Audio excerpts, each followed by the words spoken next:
હું દીપાલી ઠક્કર આજના વિડીયોમાં અહમદનગરમાં દેશનું એકમાત્ર ટેન્ક મ્યુઝિયમ આવેલું છે તેના વિશે જણાવું છું. આપણા ભારતમાં મહારાષ્ટ્રના અહમદનગરમાં ટેન્કોનું મ્યુઝિયમ છે.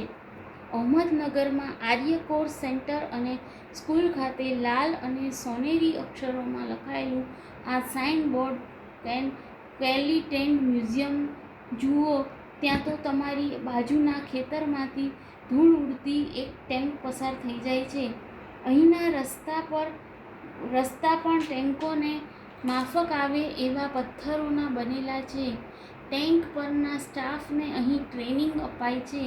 ટેન્ક મ્યુઝિયમ છે એટલે હવે વધુને વધુ પ્રવાસીઓ અહીં આવવા લાગ્યા છે. બગીચામાંથી પણ તમે પસાર થાઓ એટલે કાર્બોનિયા, ઉત્તર આફ્રિકા, રશિયા, ફ્રાન્સ, પંજાબ અને રાજસ્થાનના મેદાનો અને ઝોન્ઝિલાની ઊંચાઈ પર લડાયેલા યુદ્ધોની ગવાહી પૂરતી ટેન્કો તમને અહીં જોવા મળશે. બસ, થેન્ક યુ.